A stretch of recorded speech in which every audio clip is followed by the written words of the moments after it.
উত্তরের সীমান্তবর্তী জেলা নওগাঁ, যাকে বলা হয় দেশের ধানের রাজধানী। জেলাতে এবার ধানের বাজারে হঠাৎ দরপতনের দিশেহারা কৃষকরা।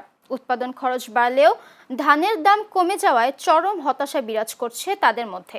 নওগাঁ প্রতিনিধি মেহেদী হাসান অন্তরের পাঠানো তথ্যচিত্রে বিস্তারিত ডেস্ক রিপোর্টে।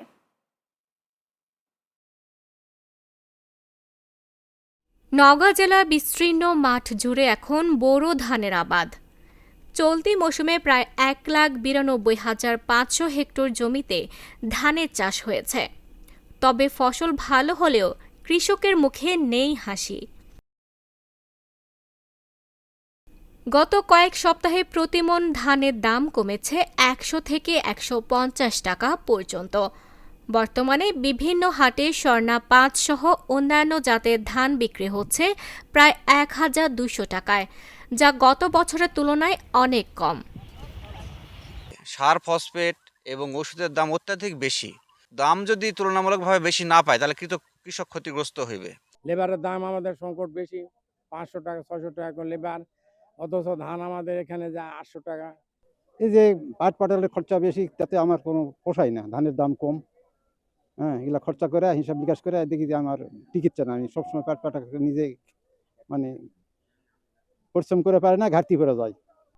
একদিকে ধানের দরপতন, অন্যদিকে বেড়েছে উৎপাদন খরচ। তেল, সার ও কীটনাশকের দাম বেড়েছে প্রায় দ্বিগুণ। পাশাপাশি সেচ সংকটেও পড়তে হচ্ছে কৃষকদের। মাড়াই মেশিন ভাড়া দিতেও গুনতে হচ্ছে অতিরিক্ত টাকা। ধানের দাম বাজারে অনেক কম, ৮ থেকে ৯০০ টাকা, কিন্তু আমাদের দেয় ১,০০০ টাকা। আবার এর মধ্যে খাওয়ানো দেয়, তাতে কৃষক ধান বেচতে গেলে আমাকে টাকা দিতেই সেও অস্থির, তার কোনো টাকাই বাঁচে না। ধান কাটার সমস্যা, ধান কাটা বাজার কম এবং তরি তরকারি সব জিনিসের দাম বেশি, মাছ তরকারি সব জিনিসের দাম বেশি, কিন্তু খরচা পাটের দাম বেশি হয় না। ধান ব্যবসায়ীরা বলে তোমাদের এই ধান চলবে না, তাহলে ৫০০ টাকা বা ৭০০ টাকা ৮০০ টাকা করে দাও। তো আমাদের একজন কামলা খাটাইতে ১,০০০ টাকা লাগে। আমি ৫০০ টাকা মন ধান বেচে ৬০০ টাকা মন ধান বেচে আমি ওই কামলা বেটাকে কীভাবে ১,০০০ টাকা দিব, আর আমার সংসারটাই চলবে কিভাবে? এবছর আবহাওয়া অনুকূলে থাকায় ধান উৎপাদন লক্ষ্যমাত্রার চেয়ে বেশি হয়েছে। কৃষকদের সমস্যা বিবেচনায় নিয়ে সরকারিভাবে বিভিন্ন সহায়তা কার্যক্রম চালু রয়েছে। বাজার স্থিতিশীল রাখতে প্রয়োজনীয় পদক্ষেপ নেওয়া হচ্ছে। আমাদের নওগাঁ জেলার এবারে বোরো ধান উৎপাদনের লক্ষ্যমাত্রা ছিল ১,৯২,৩৮০ হেক্টর, আর আমাদের অর্জিত হয়েছে ১,৯২,৫০০ হেক্টর।